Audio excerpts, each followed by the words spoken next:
마태복음 16장 26절. 사람이 온 세상을 얻고도 자신의 혼을 잃는다면 무슨 유익이 있겠느냐? 또 사람이 자기 혼을 무엇과 바꾸겠느냐? 혼을 잃어버리는 사람이 있습니다. 안타까운 사람이죠. 가장 소중한 것을 잃어버렸어요. 그러니까 자신에게 중요한 것이 무엇인가를 묻는 겁니다. 마가복음 8장에도 있습니다. 36절에 보시면 세 번 강조하셨어요. 성경에서 진실로 진실로 이러면 두 번 강조하잖아요. 여기는 똑같은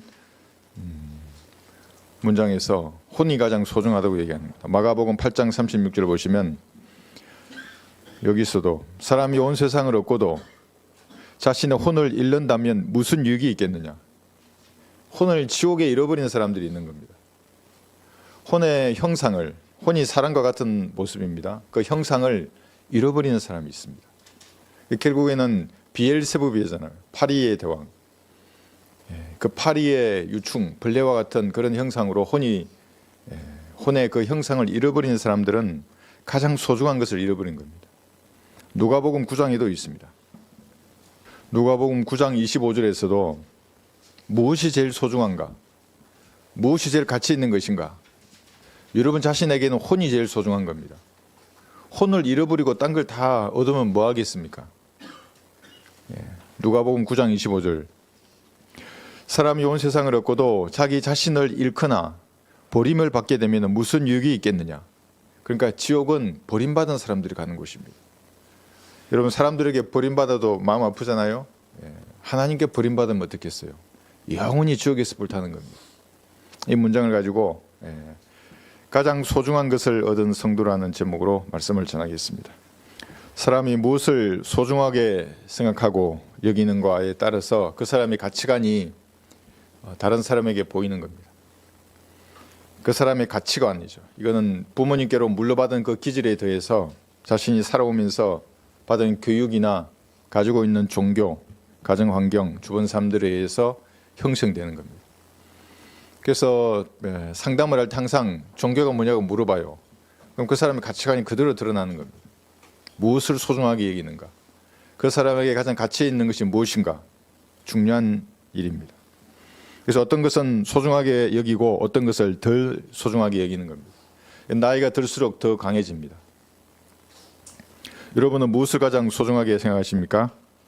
어떤 사람의 집에 들어가 보면 그 진열장이 있잖아요. 그 선반이나 이런데 술병으로 가득해요. 어떤 사람은 무슨 뭐 이런 위스키병, 이런 위스키병 다 같은 술이잖아요. 근데 종류도 아주 많아요. 어떤 연예인은 술값만 3억이래요. 자기 진열장에 있는 술값만. 일본에 있는 어떤 연예인. 어떤 사람은 인형으로 채워두고 도자기로 채워두고 해외여행 가서 가져온 뭐 이상한 것들을 다 배치해 두는 것을 제가 보았습니다. 나무 분재도 있고 수석 그림들, 이 소중하게 여기는 겁니다. 그 사람들. 결혼 반지나 군대의 장교 인간 반지를 소중하게 여길 수도 있습니다. 결혼 반지는 그 약속의 의미를 담고 있지 않습니까? 뭐 금이나 다이아가 커서 약속이 소중한 그런 게 아닙니다. 그 의미가 있는 것이죠. 군대 장교의 인간 반지가 있습니다. 부사관도 요즘 인간 반지가 있습니다. 그 반지의 의미는 안일한 불의의 길보다 험난한 정의의 길을 걷겠다고 하는 그 정신이 담겨 있는 겁니다. 그래서 반지가 없어도 그 정신만은 마음속에 남아 있습니다. 어떤 사람은 자기 주변의 사람을 소중하게 생각합니다. 하나님께서 허락해 주신 사람입니다. 여러분 주변에 있는 사람들, 부모님, 처자식, 오랜 친구나 스승을 소중하게 생각하는 겁니다. 당연한 것입니다. 하나님께서 그 사람들 허락해 주셨기 때문에 소중한 분들입니다. 그런데 여러분은 무엇을 더욱 가장 소중하게 여기십니까? 가치의 비중을 어디에 두고 있는 것입니까? 어떤 사람은 이렇게 물으니까 끝까지 금이나 다이아가 소중하대요. 그리스도인은 그런 몸으로 변화될 것이잖아요. 금보다 더한 몸으로 변화돼요. 다이아보다 더 반짝이는 몸으로 영원 불변하는 거예요. 그래서 땅에 있는 보석의 마음을 빼앗길 이유가 전혀 없습니다. 황금을 돌같이 하라 그러잖아요. 그건 구원받고 진리의 지식을 깨달은 성도만이 할 수 있는 일이에요. 평시 군대의 지휘관은 무엇을 가장 소중하게 여겨야겠습니까? 그것은 최상의 전투준비 태세를 유지하는 겁니다. 진짜 군인입니다. 그것을 가장 소중한 가치로 여긴다면 상하 동력 자성이라 그래요. 부하들과 끊임없이 소통하고 한 방향으로 전진해야 합니다. 그래야 목표를 이룰 수 있는 겁니다. 인화 단결해야 하는 겁니다. 특히 중소대장, 하부 구조를 지휘하는 그들은 더욱 그래야 합니다. 마음이 통해야 하는 겁니다.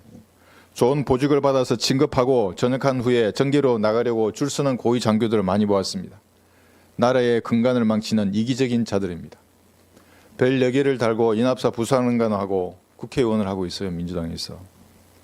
그들은 인간 반지를 쓰레기통에 버려야 할 사람들입니다.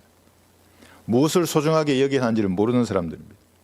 지난 12일 강원도 태백에서 한 이등병이 혹한기 훈련을 나가기 전에 부대 내에서 그 추위를 체험하는 훈련을 하는 겁니다. 그냥 하룻밤 부대 내에서 자는 겁니다.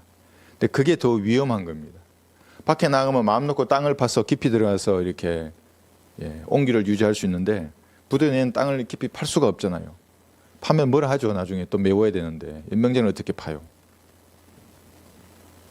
내한 적응 훈련을 하다가 이등병이 동사를 했습니다. 그러니까 자다가 죽은 거예요.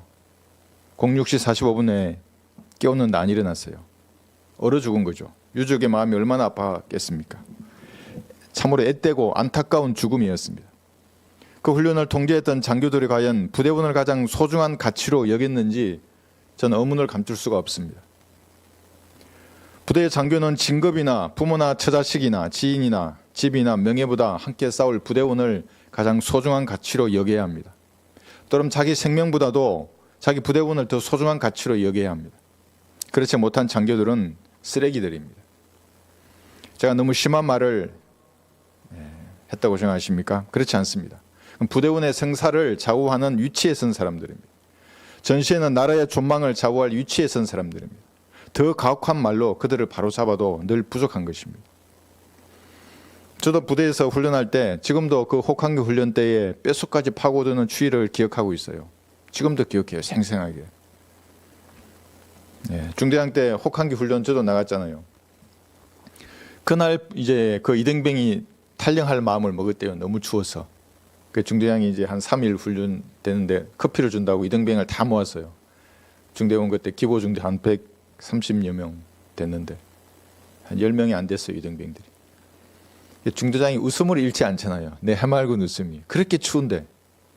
그걸 자기가 자는 텐트보다 더 추워요. 내 텐트는. 난 지상으로 나와 있잖아요. 걔들은 땅으로 파고 들어가 있는데.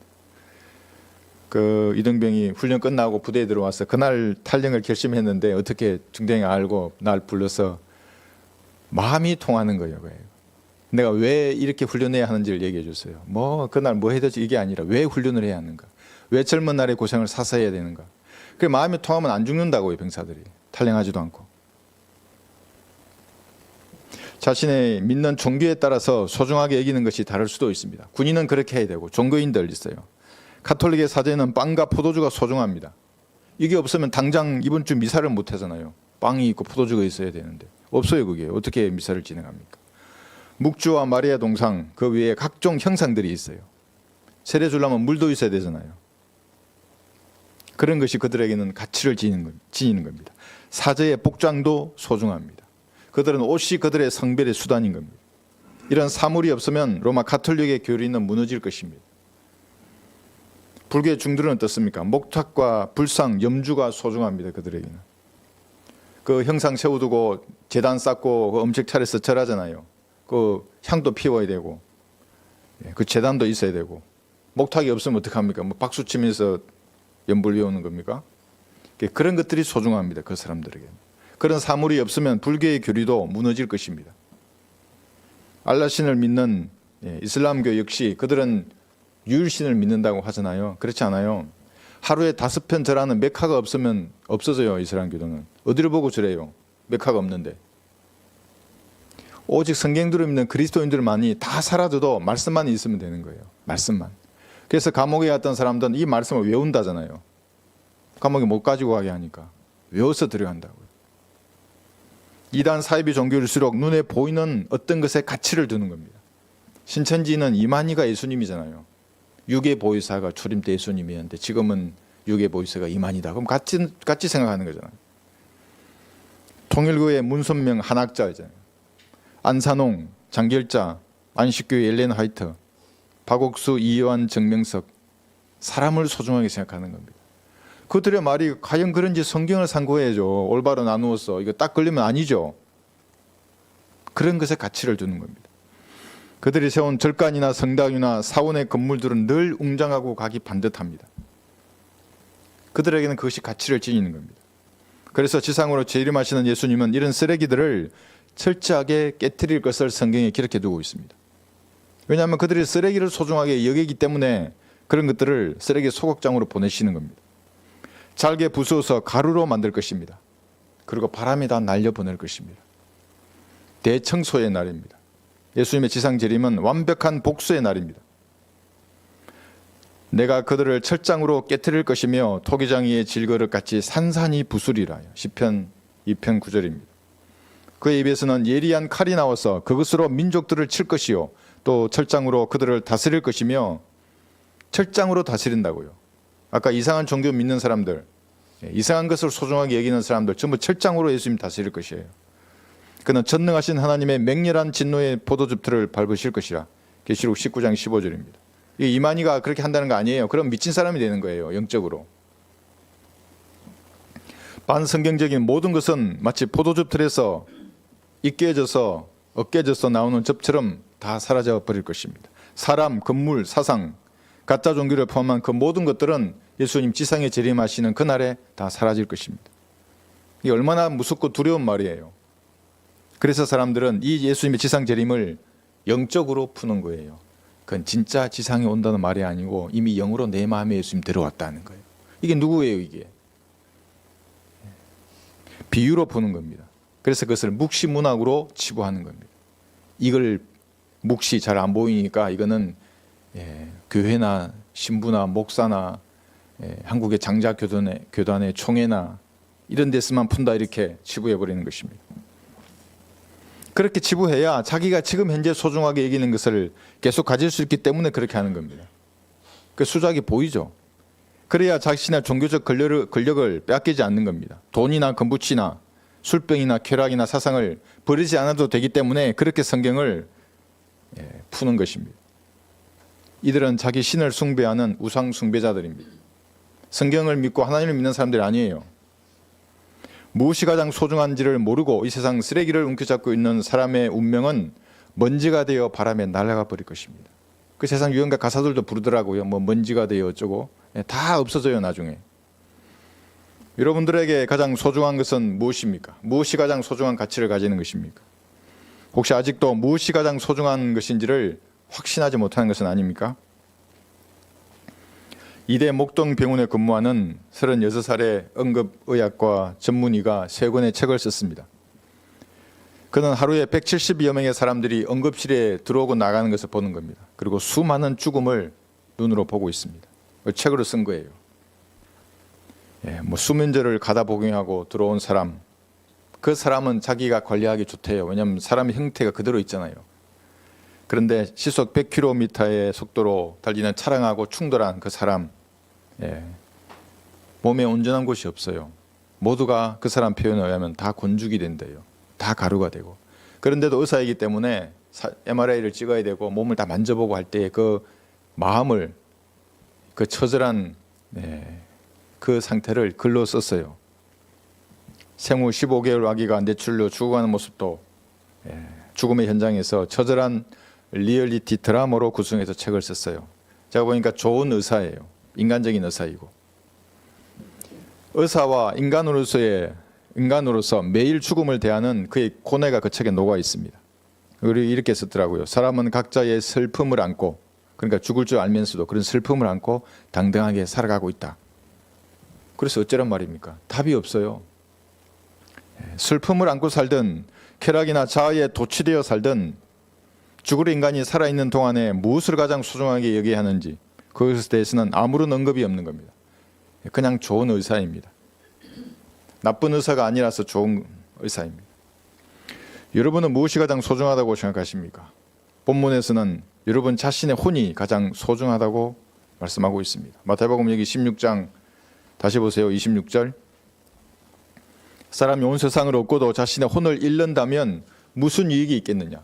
어떤 사람은 혼을 지옥에 잃어버린다고요.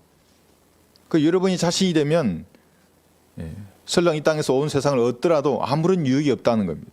또 사람이 자기 혼을 무엇과 바꾸겠느냐. 세상 사람들은 무엇과 바꾼다 그래요. 이 돈과 바꾼다 그러고 권력과 바꾼다 그러고 바꿀 수 없어요.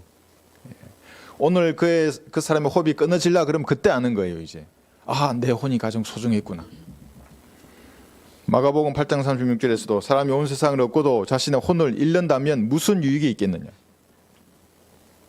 여러분의 혼이 지옥에 떨어진다면 이 세상 모든 것을 다 가지더라도 그것은 아무런 유익이 없을 것입니다. 천년 가지고 만년 가지더라도 그 다음날 지옥에 던져지는데 무슨 소용이 있는 겁니까? 아무런 유익이 없는 것입니다. 눈은 보아도 만족함이 없습니다. 사람들 보세요. 스마트폰에 눈을 떼지 않아요. 지하철 한번 타보세요. 전부 다 스마트폰만 보고 있어요. 혹시 지나가요? 이렇게 뭘 보고 있는가? 번개와치라도 보는가? 아니에요. 다 세상 세상 어떻고 어떤 사람 드라마에 하루 종일 빠져서 보고 있고 TV 채널도 안 보세요. 리모컨 잡으면 계속 돌리잖아요. 그 다음 장면에서 뭔가 만족할 뭐가 나올 거고 같은 기대를 가지고 그렇게 하는 겁니다. 그렇지 않습니다. 지옥과 멸망은 결코 가득 차지 않으며 사람의 눈도 결코 만족함이 없느니라. 잠언 27장 20절입니다. 눈은 보아도 만족함이 없어요. 뭘 자꾸 보려고 그러는 거예요. 하나님 말씀은 보지 않고.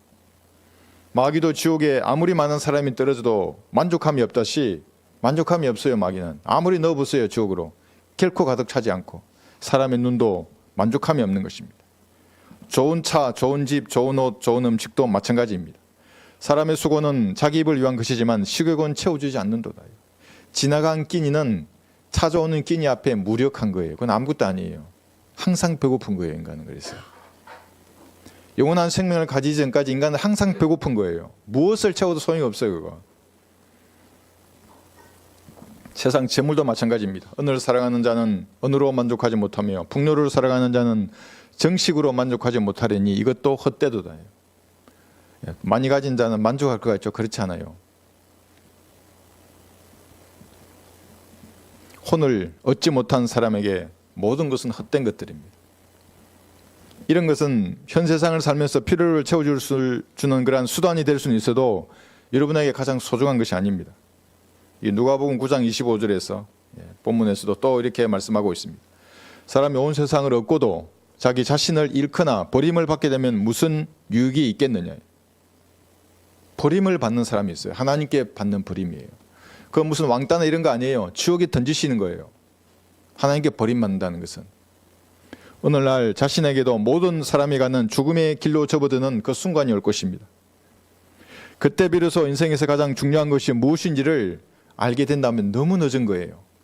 그날이 오기 전에 알아야 되는 겁니다. 살아있을 때 그것을 알아서 영원한 생명을 가져야 하는 겁니다. 자기 혼을 얻어야 합니다. 물론 지옥에서 영원히 살지만 그것은 생명이 아니기 때문에 영생이라고 하지 않아요. 그건 멸망이에요. 혼이 멸해진다고요. 인간의 형상을 잃어버린다고요. 숨을 헐떡이며 생의 마지막 남은 한 가닥 줄을 잡고 있을 시간이 모든 사람에게 다가오고 있습니다. 죽음의 순간에는 인생을 살면서 종교적 노력으로 허비했던 그 많은 날들 아무런 도움이 되지 않습니다. 뭘 즐기고 가졌고 아무런 소용이 없어요. 교회나 신천지, 성당이나 절간에 사람들은 많은 돈을 바칩니다. 또 봉사도 엄청 해요. 새벽부터 밤까지. 일주일 내내 교회를 가고 있어요. 사람들이. 잘 차려입고 모임마다 나가서 음악과 함께 분위기에 도취되어 박수치고 울고 웃습니다. 죽음의 순간에 그것이 무슨 의미가 있겠습니까? 전능하신 하나님 앞에 무슨 의미를 가지겠어요. 그것이. 자기 만족인데. 그것은 모두 바람에 날리는 먼지처럼 흩어져 버릴 것입니다. 아무런 도움이 되지 않을 것입니다. 그래서 전도서 6장에서는 이렇게 말씀하고 있습니다. 한번 펴보십시오. 전도서 6장 12절.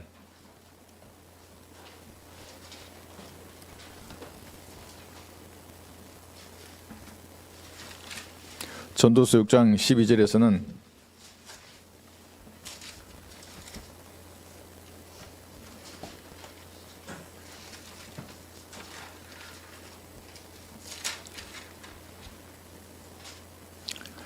그림자처럼 허비한 헛된 인생의 모든 날인 이 생애에서 인간에게 무엇이 좋은지 누가 알며 해 아래에서 사람의 뒤에 무슨 일이 있을지 누가 그에게 말해줄 수 있으리요. 헛된 인생의 모든 날이에요. 여기 사람의 뒤에 그러잖아요. 죽은 다음의 말입니다. 무엇이 있을지는 기록된 말씀만이 말해주는 겁니다. 성경만이 말해주는 겁니다. 7장 1절 보세요. 전도서 그 다음 절입니다. 좋은 이름이 값진 향유보다 낫고 죽는 날이 출생하는 날보다 낫도다. 소상집에 가는 것이 잔치집에 가는 것보다 나으니 이는 그것이 모든 사람의 마지막이며 살아있는 사람이 그것을 자기 마음에 유념할 것이기 때문이라. 유념하는 거예요. 죽는 날에 대해서. 여러분, 호흡이 있는 지금 예수님께서 흘리신 피로 자신이 어떻게 구원받았는지 확신해야 합니다. 어떤 이단 교리가 판을 치더라도 어떤 상황에서도 내가 어떻게 구원을 받았는지를 정확하게 성경을 통해서 확신해야 합니다. 초상집의 주인공이 되기 전에 죽은 뒤에 자신이 어떻게 될 것인지를 성경적 확신을 가져야 하는 겁니다. 어제 어떤 분이 전화 주셨어요. 전도주가 필요하다고 그래서 제가 그래 보내주기로 했는데 구원 받았는지 물어봤어요. 목소리부터 달라요. 구원 받은 사람은 정확하게 말해요. 갈보리에서 흘리신 예수님의 피로 제가 구원 받았습니다. 그 어렵지 않잖아요. 그 어려워요? 불쾌해요? 그렇게 질문하면 성경적 확신을 가져야 하는 겁니다. 예수님의 피로 저가 용서된 사실을 마음을 다해 믿고 구주로 영접한 사람만이 죽는 날이 출생하는 날보다 더 좋은 겁니다. 그날은 영원히 시작되는 날입니다. 영원한 젊음이에요. 영원한 기쁨, 영원한 환희가 시작되는 날입니다. 영적 전투를 위한 갑옷을 벗는 날입니다. 그 날에는 몸이 갑옷이에요. 금과 같고 다이아와 같은 몸이라고요. 예수님과 같은 영광스러운 몸을 입을 것입니다. 이 세상 눈물의 골짜기를 벗어나 영광스러운 하늘나라에 입성하는 순간입니다. 승리의 함성을 외칠 거예요. 마음껏 외칠 겁니다. 내가 이겼다고. 갈보리에서 다 이루신 예수님의 승리가 나의 승리라고 외치는 겁니다. 그 날이 다가오고 있습니다. 그리스도는 이것을 알기 때문에 겉사람이 썩어져도 속사람은 날마다 기뻐하는 겁니다. 날마다 새로워집니다. 그러나 구원받기를 거부하는 사람의 죽는 날은 영원한 저주의 시작입니다. 영원한 공포와 슬픔의 시작입니다. 아무도 보이지 않는 흑암과 치욕과 절망의 시작입니다. 그 고통의 연기가 영원 무궁토록 올라가리라. 고통이에요. 영원한 고통의 시작입니다. 여러분, 손톱 밑에 가시만 박혀도 아프지 않으세요? 입안에 가시만 박혀도 얼마나 아파요. 그런데 불 속에서 영원을 살아야 되는 겁니다. 지옥의 고통은 얼마나 참혹하겠습니까? 죄인들에게 생명을 주시는 것은 하나님의 자비 때문입니다. 의인들이 있기 때문에 그래요. 구원받을 기회를 하루 더 연장해 주시는 것입니다. 다른 이유는 없어요. 왜 죄인들이 살아가는가? 그 기회가 오늘도 하루 더 늘어난 거예요. 그 사람들에게. 저는 지난 목요일 오전에 중환자실에서 91세의 어르신에게 복음을 전했습니다. 아드님의 간곡한 부탁이 있었습니다. 복음을 전해 주십시오. 가야죠, 제가. 중환자실 침대에 누운 어르신의 손을 잡고 은혜의 복음을 전했습니다. 6.25 참전 용사셨습니다. 제가 복음을 전했어요. 어르신, 사람은 다 죽는 것입니다. 조금 먼저 가고 늦게 갈 뿐이지 다 가는 것입니다. 죽은 다음에는 죄에 대한 심판이 있습니다. 죄인은 반드시 지옥에 떨어져야 합니다. 근데 그 죄가 예수님의 피로 용서되었습니다 하고 은혜의 복음을 간단 명료하게 전했습니다. 그분이 제 영접 기도를 정확히 다 따라하진 않았지만 제가 정확하게 들은 발음이 있어요. 그 뭐냐면 예수님의 피로예요. 제가 들었어요. 그 아드님도 듣고. 예수님의 피로. 그리고 끝까지 따라 하신 겁니다. 제 귀로 들은 것은 예수님의 피로라는 말이었어요. 죽음의 순간 가장 소중한 것은 자신이 영원한 생명을 가졌는가 이것입니다. 가질 것을 희망해서는 아무런 소망이 없습니다. 아이고, 내가 죽어 본 다음에 예수님 앞에 서면 이제 그때서 내 행위가 선하면 하늘나라 가고 행위가 선하지 않으면 지옥에 간다 그러면 100% 지옥에 가는 거예요. 100% 불못에 던져질 것입니다. 호흡이 있는 동안 예수님을 구주로 믿고 영접해야 합니다. 영생을 가지고 죽어야 하는 겁니다. 예수님의 피로 죄를 용서하신 것을 믿어야 합니다. 그래야 가장 소중한 자기 혼을 구한 사람이 되는 것입니다. 요한복음 3장 36절에 보시면 한번 펴보세요. 요한복음 3장 36절. 이 땅에 얼마나 많은 이단들이 구원은 죽어 봐야 안다고 말하는 거예요. 그렇지 않습니다. 살았을 때 확신하지 못하면 죽어도 확신하지 못하는 겁니다. 요한복음 3장 36절. 아들을 믿는 자는 영생을 가졌고 지금 가진 거예요. 이게 희망하는 게 아니고, 그 아들을 믿지 않는 자는 생명을 보지 못하고 오히려 하나님의 진노가 그 사람 위에 머물러 있느니라고 하더라. 지금 진노가 머물러 있는 거예요. 그러니까 사람은 두 부류인 겁니다. 영원한 생명을 가진 사람하고 하나님의 진노 아래 있는 사람, 이 두 부류입니다. 어떻게 하면 가지는가? 예수님을 구주로 믿으면 되는 거예요. 교회 나오고 무슨 행위 뭐 이런 거 전혀 상관이 없는 것입니다. 죽음 이후 하나님의 진노의 선에 떨어지는 사람이 가장 불쌍한 사람입니다. 이미 모든 죄들이 다 용서되었는데도 이것을 거부한다니까요. 왜 그래요? 모든 교만의 자식들입니다. 그 사람들이. 십자가 앞에 무릎 꿇으면 되는데 그걸 안 한다고요. 종교인들 그것을 조장한다고요. 행위 구원을 내세워서. 자기 혼보다 자기 육신을 더 소중한 가치로 여기는 겁니다. 육신적인 거예요. 모든 이단 사이비는. 그러니까 거기서 나온 자기 종파를 혼보다 더 소중하게 생각하는 겁니다. 아니, 우리 종교 이렇게 말하는데, 내가 믿는 유튜버, 내가 믿는 목사는 이렇게 말하는데, 성경을 나누어서 말씀하시는 것은 듣지도 않는 겁니다.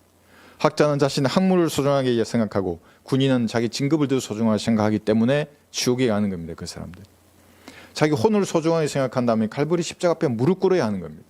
예수를 믿어야 소중한 것을 얻은 성도가 되는 것입니다. 마귀의 종들이 아무리 행위 구원으로 생명의 길을 어둡게 만들어도 어둠의 복음은 지금도 찬란하게 빛을 발하고 있습니다. 누구든지 자기 죄가 용서된 사실을 듣고 먼저 그래서 들어야 하는 겁니다. 전도지를 통해서 눈으로 보든지 진지하게 예수님을 구주로 영접하면 영원한 생명을 얻습니다. 죄인들 구원받아요. 지금도. 길거리에서 구원받고, 공원에서, 식당에서, 방 안에서, 유튜브를 보면서도 구원을 받고, 저와 전화를 통해서도 구원받고, 전도지를 보고 구원받고 있는 겁니다. 치과 의사의 상담실에서도 구원받습니다.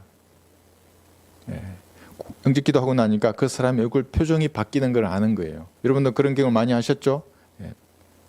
느껴진다고요. 이게. 내가 알아요. 성령께서 확신을 주시는 겁니다.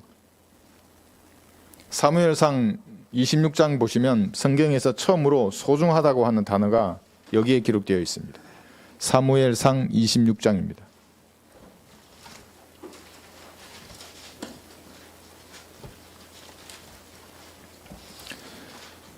사무엘상 26장 24절에 보시면 무엇이 소중한가?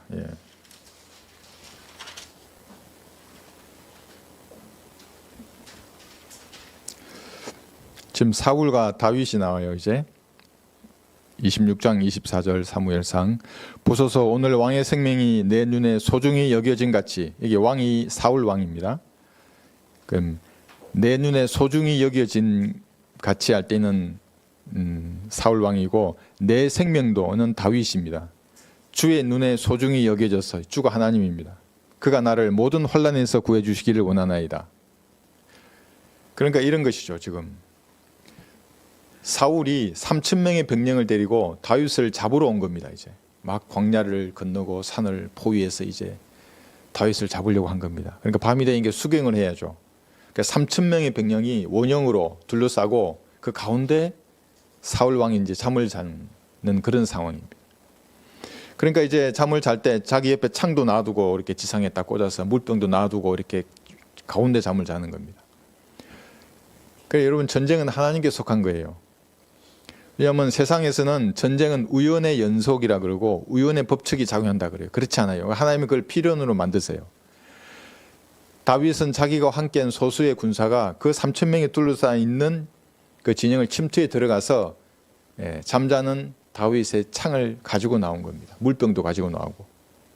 그 상황입니다. 그런데 거기에 있는 아비새라고 하는 종이 다윗에게 내가 저기 잠자고 있는 사울 왕을 이 창으로 한 번에 깨뜨려 버리겠습니다. 그러면 이제 다윗은 왕이 되는 거잖아요. 모든 이제 대적이 없어져요. 그런데도 다윗은 그렇게 말하지 않아요. 죽이지 말라 그래요. 하나님의 기름을 부은 사람이기 때문에 그 사람 늙어 죽든지 전쟁에서 죽든지 하나님께서 쳐서 죽든지 죽을 것이라고 자기가 죽이지 않아요. 근데 동일한 기름 부음이 여러분에게도 다 있는 겁니다. 그래 그리스도인들에게는. 그러니까 주의해야 합니다. 그리스도인에게 무엇을 말하고 무엇을 생각하고 주의해야 하는 겁니다. 지금 그런 상황입니다. 그때의 소중한 것이 뭐냐면 생명과 관련이 있는 겁니다. 생명. 그래서 생명이 제일 소중한 겁니다. 죽고 사는 게 아니면 좀 덜 소중한 겁니다. 좀 이따 하면 어때요? 죽는 것도 아니고 사는 것도 아닌데. 그냥 죽고 사는 것, 영원히 죽고 사는 문제는 가장 중요한 문제입니다. 눈에 소중히 여겨지는 겁니다. 여러분 속담도 있잖아요. 눈에 넣어도 안 아픈 내 자식.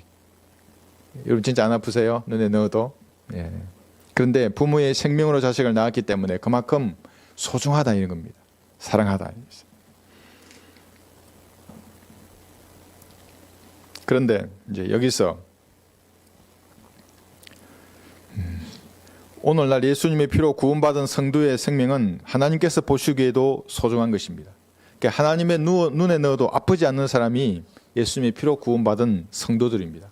소중한 하나님의 아들들입니다. 하나님의 죽음으로 여러분에게 생명을 주셨기 때문에 그렇습니다. 그러니까 사람들은 자신의 가치를 잘 몰라요. 성도들이. 내가 이렇게 뭐 하찮은가 그렇지 않아요. 하나님의 생명으로 바꿨다고요. 하나님의 눈에 넣어도 아프지 않을 자녀가 여러분들입니다. 만약에 여러분이 하나님의 눈에 소중하게 여겨지지 않았다면 죄를 짓던 그날 밤에 여러분은 죽었을 거예요. 죄를 짓던 그날 밤, 쾌락을 즐기던 그날 밤에 어딘가 부러졌을 거예요. 그러나 하나님께서는 여러분의 마음을 보셨습니다. 갈보리의 피를 믿는 믿음을 보셔서 여러분에게 생명을 주신 것입니다. 잠깐 살다가 죽을 생명이 아니라 영원히 사는 영생을 여러분에게 주셨습니다. 이 얼마나 놀라운 은혜입니까? 죄인이 감당할 수 없는 은혜를 받았습니다. 구원받은 사람은 이 은혜를 알기 때문에 하나님을 떠날 수 없는 것입니다. 마귀의 교리, 변기된 성경을 사용하지 않습니다. 하나님께서는 생명을 주신과 동시에 광야와 같은 이 세상을 살아갈 동안 지키실 것도 약속했습니다. 내가 혼을 얻어서 이제 하나님 앞에 그럼 그대로 끝인가? 하나님 나를 돌보지 않는가? 그렇지 않습니다. 주께서 그를 사막과 황폐하고 삭막한 광야에서 발견하셔서 그를 인도하시고 그를 가르치셔서 그분께서 그를 자기의 눈동자처럼 지키셨도다. 신명기 32장 10절입니다. 구약의 성도들을 이렇게 삭막한 광야라 그러잖아요. 황폐하고 사막 같은 데서 그들을 인도하시고 가르치시고 눈동자처럼 지키셨다면 신약의 성도는 더 소중하게 지키시는 겁니다. 그들은 민족적으로 하나님의 아들들이지만 하나님의 백성이었잖아요. 여러분 개인이 하나님의 아들들입니다. 더 높은 지위를 차지하는 겁니다.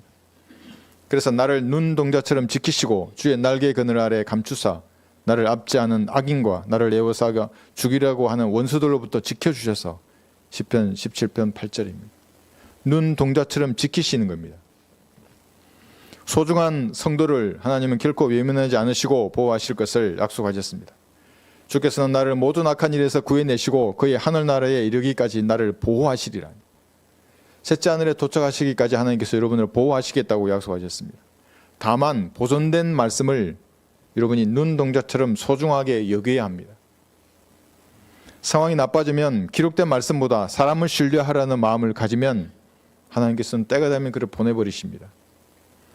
내 계명들을 지키라. 그러면 살리라. 내 법을 내 눈동자처럼 지키라. 잠언 7장 2절입니다. 하나님의 말씀이에요. 여러분의 눈동자를 여기서 떼버리면 이제 달라집니다. 생명의 성령의 법이 24시간 여러분들을 주관하고 있습니다. 성령님과 그 간단 없는 교제 가운데 있는 겁니다. 매일매일 매일의 삶에서 실제로 적용해야 합니다. 성령님과 여러분 동행해야 하는 삶을 살아야 하는 겁니다. 성경에서 시선을 떼면 성령님과의 동행도 멀어지는 겁니다. 왜냐하면 그분이 기록하시고 보존하신 책이라고요. 이 성경을 통해서 성령님과 동행하는 겁니다. 강야와 같은 세상에서 어려움이 닥치면 사람들은 낙심합니다. 소중한 혼을 얻었는데 영생을 가졌는데도 힘을 잃어버립니다. 골방으로 가서 주님께 주시는 힘을 얻으면 되는데 그걸 어떻게 하는지를 몰라요. 그 즐거움과 기쁨을 주시는데 기도의 골방에 들어가면 어떻게 해야 할지를 모르는 겁니다. 하나님과 교제할 줄을 모릅니다. 그래서 사람들은 유튜브 채널을 기웃거리는 겁니다. 골방에서 주님은 기다리고 계신데 자기는 유튜브를 보고 있어요. 스마트폰에 눈을 고정하고 있는 겁니다. 그래서 이 채널 저 채널을 기웃거리면서 방황하는 겁니다. 이게 누군지 아십니까? 현대판 우물가의 여인들입니다. 예수님 당시 우물가의 여인은 남자가 많았다고요. 만족이 없었어요. 밑빠짐 독에 물을 붓는 격입니다. 무엇을 채워도 만족을 모릅니다. 그렇게 평생을 방황하는 사람으로 살다가 주님 앞에 설 것입니다. 고린도후서 3장 5절에 보시면 가장 소중한 혼을 얻은 여러분들은 스스로 만족하는 법을 배워야 합니다. 고린도후서 3장 5절.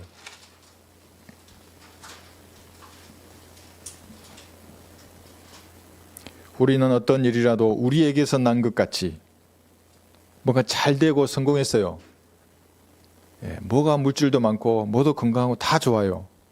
그것이 우리에게서 난 것 같이 생각하여 스스로 만족하지 않는 것은 우리의 만족은 하나님께로부터 난 것이기 때문이에요.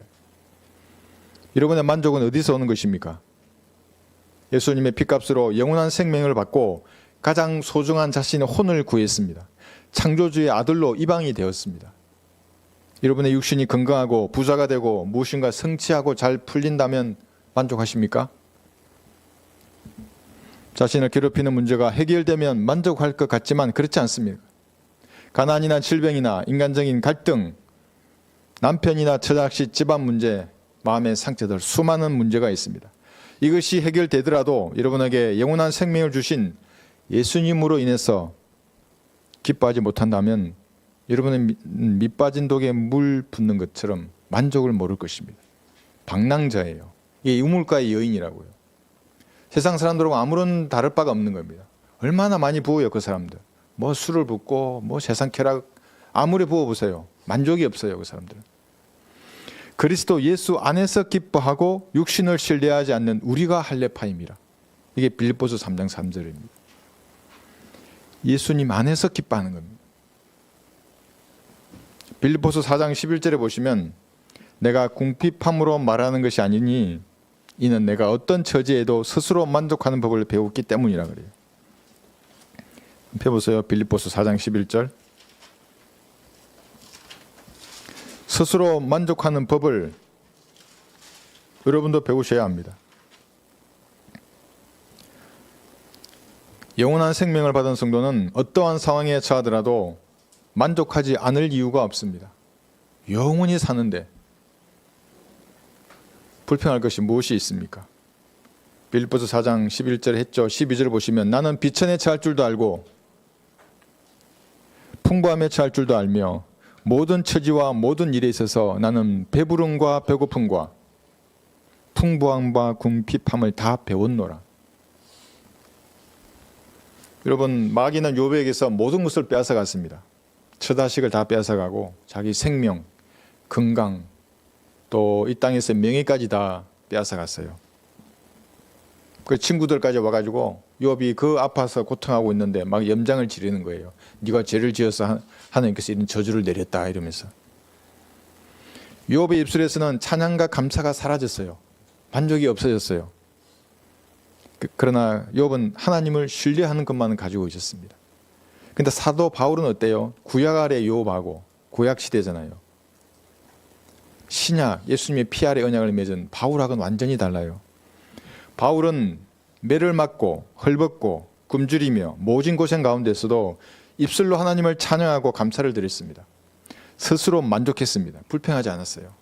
꺾을 수 없었어요, 마귀가. 마귀는 어떤 상태에서도 스스로 만족하는 신약 성도의 믿음을 빼앗아가지 못하는 것입니다. 바울이 그것을 보여주었습니다. 오히려 육신의 장막을 벗고 하나님 앞에 설 욕망으로 가득 차 있었습니다. 불길이 거세지면 거세질수록 하나님과 같이 있을 그 욕망을 가졌어요. 이것이 예수님의 피로 구원받은 그리스도인의 자세입니다. 내가 그 둘 사이에 끼어 있으니 내가 떠나서 그리스도와 함께 있을 욕망을 갖는 것이 훨씬 더 좋으나. 빌립보서 1장 23절입니다. 어떤 사람은 자기도 휴거 되고 싶고 하나님과 같이 있고 싶대요. 그런데 이 성경은 거부해요. 그럼 그 사람 거짓말하는 거예요. 이 성경은 나누어 공부하는 그것은 싫어해요. 그건 거짓말이에요. 전도지 한 장 나눠주지 못한다니까요. 그 사람들은. 여러분을 지옥에서 구원하시고 영원한 생명을 주신 예수님만으로 여러분 만족하십니까? 그것이 기도의 골방에서 그렇게 되어야 된다고요. 그리고 고백하세요. 그렇게 한다고. 난 예수님만으로 만족한다고. 감사와 찬양을 드립니다. 나 같은 죄인을 지옥에서 구원하시고 영원한 생명을 주셔서 하나님 감사합니다 하고 진심으로 말하는 그때부터 그리스도의 능력이 드러나는 겁니다. 그렇게 기도하고 나올 때부터 기도의 골방에서 그래서 그게 전투라고요. 진지하게 말하는 거예요. 마귀가 도망간다고요. 그렇게 기도하는 성도의 기도를 보고. 내게 능력 주시는 그리스도를 통하여 내가 모든 것을 할 수 있는 일을 할 때 이 능력이 이 기도에서부터 시작이 되는 겁니다. 상황이 나빠져서 내가 육신의 장막을 벗어야 하는 때가 오면 감사함으로 하나님 앞에 가는 것입니다. 어떤 환경에서도 마귀가 여러분의 입에서 감사와 찬양을 제거할 수 없다면 승리는 여러분의 것입니다. 이것이 가장 소중한 것을 얻은 성도의 자세입니다. 하나님께서 스스로 만족하며 영생을 주신 주님을 찬양하는 여러분의 그 믿음을 통해서 영광을 받으시는 겁니다. 유업보다 더한 믿음을 여러분 보일 수 있습니다. 주님께서는 여러분에게 진리의 지식을 쇠가처럼 먹여주셨습니다. 우유와 빵처럼 먹여주시고 시원한 물 같은 말씀을 주셨습니다. 스테이크와 같은 고기도 주셨어요. 그러나 어떤 사람은 우물가의 여인처럼 또 다른 사람을 찾아서 날아가 버렸습니다. 어떤 사람은 전도지 파일을 삭제하고 나간 사람도 있어요. 그 무슨 말입니까? 나와 우리 교회를 마귀의 세력으로 본 거예요. 하나님의 사역인데. 여러분 시간이 없다는 말은 이단이 할 때는 이게 무슨 말인 줄 아세요? 빨리 돈을 내라는 겁니다. 시간이 없다는 말이옵니다. 그래서 집을 팔고 빚을 내서라도 헌금하라는 말입니다. 정신없게 만든다고요. 막 이제 예수님은 내일 올 것 같고 올해 올 것 같고 뭐 그렇게 해서 한탕 하고 안 왔어. 그럼 그 다음 해 가면 또 그런다고요. 또 올해 5월이다 10월이다 오늘 이번에 온다고 안 왔어. 가봤어요. 그 다음 해 가면 또 안 하는가. 그 전형적인 사기꾼의 수법이에요. 시간 없다 그러면서. 그리스도인의 시간이 없다 이러면 이게 무슨 말인지 아세요? 아무리 시간이 없어도 여러분들은 제일 먼저 해야 할 것이 우선 여러분의 마음을 다스려야 합니다. 왜 마음을 다스려야 합니까? 삶의 문제가 여러분의 마음에서 시작되기 때문에 그렇습니다. 마음을 다스리지 못하면 잠시 후면 우물가의 여인처럼 되는 겁니다. 또 가요. 다른 거 찾아서. 성령께서 여러분에게 주시는 그 화평을 유지해야 하는 겁니다. 기도의 골방에 들어가 보세요. 여러분의 마음이 화평한가? 왜 화평하지 않은가? 하나님한테 말씀해 보세요. 또 왜 화평한가? 말씀해 보시라고 하나님 앞에. 이것이 구원받은 성도가 주님 안에서 누리는 첫 번째 안식입니다. 이것을 제일 먼저 가져야 한다고요. 여기서 신앙이 시작되는 겁니다. 이것을 성경적 진리의 지식 그 토대 위에 서서 기도의 골방에서 기도함으로써 얻어야 합니다. 그래 안식을 가지는 겁니다. 그 이단 사비가 아무리 떠들어도 현혹되지 않는다고요. 세상에 아무리 염려, 근심 걱정이 많아도 흔들리지 않는다고요. 내 화평을 가졌는데 내가 하나님 앞에 감사와 찬양을 돌려드리는데 마귀가 나를 어떻게 할 거예요? 내 남은 건 목숨밖에 없다고요. 가져가라고 가져가고 싶으면. 가져간 그 순간 즉시 내가 셋째 하늘에 서는데 뭐가 두려워요? 이것을 할 줄 아는 성도가 그리스도의 군사입니다. 기도할 줄 모르면 평생을 영적 악의로 살아야 하는 겁니다. 무거운 짐을 하나님 앞에 다 내려놓으라 그러는데도 자기가 지고서 괴로워하는 겁니다. 왜 괴로워하세요? 그것을 무릎 꿇고 하나님 앞에 그대로 아뢰세요. 모든 수고하고 무거운 짐을 주님 앞에 다 드립니다. 얘기를 해요. 공부하는 게 어려워요. 하나님 앞에 얘기하라고요. 지혜를 달라고 그러고 주세요. 하나님께서 지혜를. 그 다음에 시간이 없어도 자기 가정을 바로 잡아야 합니다. 돌보아야 하는 겁니다. 해야 할 것은 하고 하지 말아야 할 마귀적인 것이 있으면 당장 그만두어야 합니다. 집안에 마귀적인 형상이 있으면 다 버려야 하는 겁니다. 아무리 시간이 없어도 기도와 말씀으로 매일 주님과 교제해서 지혜를 얻어야 하는 겁니다. 지혜가 있어야 여러분 뭔가 삶을 바로잡을 거 아니에요. 어떤 것은 먼저 하고 나중에 하고 이게 질서를 잡을 거 아닙니까? 골방에 들어가서 기도할 때 하나님 주시는 겁니다. 그것이. 이것을 하지 못하면 이파리만 무성하다가 때가 되면 날려가 버리는 겁니다. 마귀의 키질에 당하는 것입니다. 왜냐하면 우리 교회는 하나님의 보존된 말씀이 있고 혼을 이겨오는 하나님의 군사들이에요. 마귀가 가만두지 않는다고요. 그래서 기도의 골방에서 시간이 없다. 제일 먼저 교회 돈 바치라는 거 아니에요. 여러분의 마음을 하나님이 주신 화평으로 가득 채워야 하는 겁니다. 여러분 얼마나 하루에 기도하고 얼마나 성경을 읽고 계십니까? 이것으로 여러분의 영적인 심도를 측정할 수 있습니다. 한번 측정해 보세요. 기도와 말씀에 보내는 시간하고 우물가에서 보내는 시간이 어느 게 많으세요? 이 세상 우물가는 많아요. TV도 있고 드라마도 있고 스마트폰도 있고 많아요. 그 외에도 기타 등등. 예레미야 애가 2장 18절에 보시면 여러분의 마음을 어디에 두어야 할지 구약에서 이렇게 정확하게 말하고 있습니다. 예레미야 애가 2장 18절.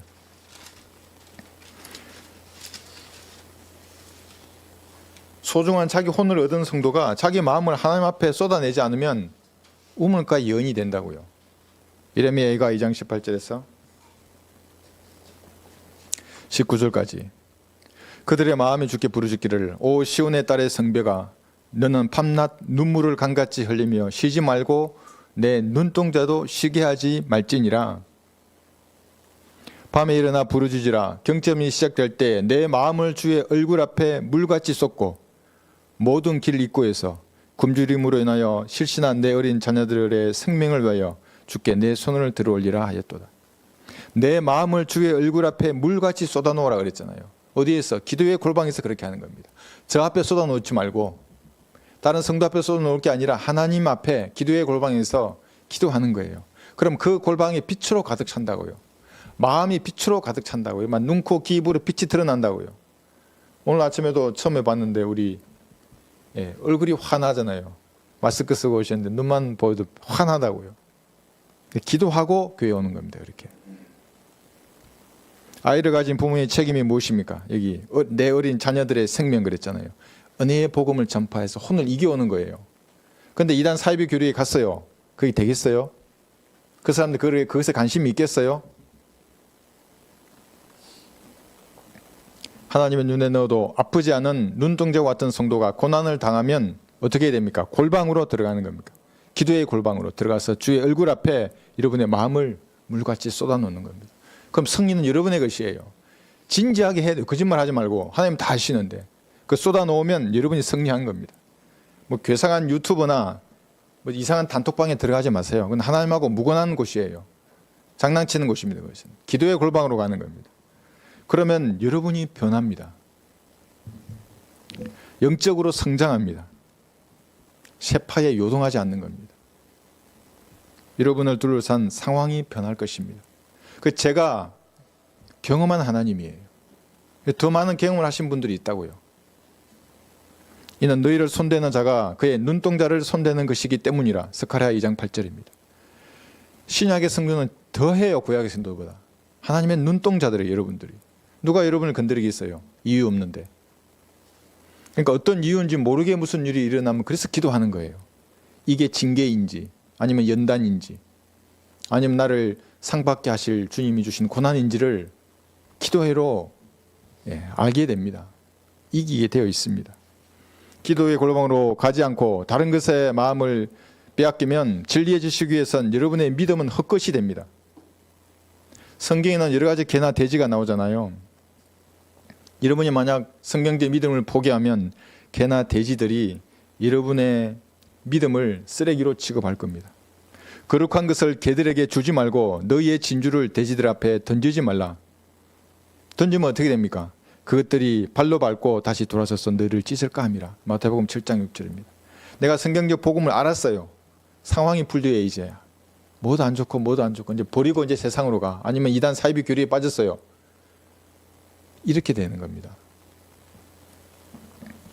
믿음이 없는 사람들이 성경적 신앙을 포기한 여러분을 조롱하고 결국에는 찢을 것입니다. 마귀들 가만두지 않아요. 자기의 자식을 이겨오는 일을 했잖아요. 사람이 혼을 이겨오는 일을 했던 사람이 다시 마귀에게 갔어요. 마귀가 좋아하겠어요? 아이고 그래 내 새끼 왔구나 반겨주겠어요? 처음에는 뭔가를 주겠죠. 다 망할 것입니다. 한글 경전 성경으로 올바로 나누어 가르치지 않는 모든 선생들은 성경에서 지적하는 개나 돼지들입니다. 거짓 교사들입니다. 그들에게 자유를 약속하나 자기들은 타락의 종들이니 누구든지 정복을 당하면 그는 정복한 자의 종이 되는 것이라. 여러분들은 그들에게 정복당하지 말아야 합니다. 교회가 커져서 부자 되기를 원한다면 모두 받아들이죠. 그 좋은 말만 하죠. 이런 말을 하겠어요? 우리 교회의 사역은 성경적 진리를 선포하는 것입니다. 잃어버린 혼을 지옥에서 건지고 진리의 지식을 선포하는 것입니다. 사람들을 양육하는 것입니다. 그리스도의 군사로 교인 수에 연연하는 배교한 교회가 아닌 것입니다. 이것이 여러분의 자부심이 되어야 합니다. 바른 성경에 근거한 믿음을 잃어버리면 모든 것을 잃어버린 사람이 됩니다. 가장 소중한 자신의 혼은 얻었지만 지상에서 하나님과 무관한 삶을 살 것입니다. 자신이 지옥의 문턱에서 어떻게 구원받았는지 그 성경적 근거 위에 확신한다면 여러분은 가장 소중한 것을 얻은 사람입니다. 성경 구절을 펼 수 있어야죠. 어떻게 구원받았어? 나 이 구절에 의해서 받았는데요. 어떻게 구원받아서 그러면 우리 목사님이 구원받았다 그러던데요. 지상 삶을 사는 동안 모든 것을 다 잃어버려도 전부를 얻은 승리한 사람입니다. 가장 가치 있는 여러분 자신의 혼을 얻었기 때문입니다. 가치 있는 겁니다. 가장. 창세기 32장 10절에 보시면 결론적으로 가치라는 단어가 처음으로 등장합니다. 여기에. 가장 소중하고 가치 있는 것을 얻었어요. 창세기 32장 10절에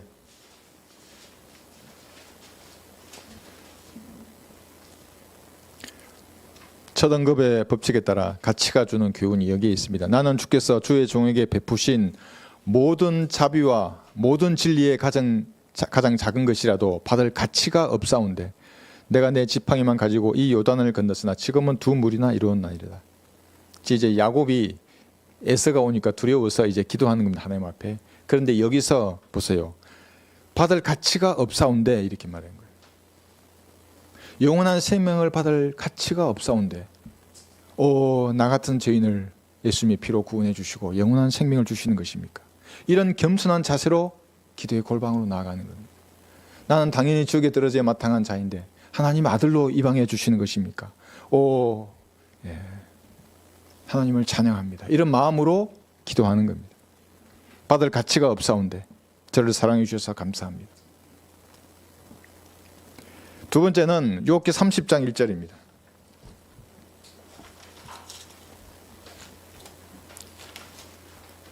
여기도 가치라는 단어가 이 문장에 나와 있습니다. 가장 소중한 가치를 가진 혼을 얻었어요. 영원한 생명을 받았어요. 욥기 30장 1절에 보시면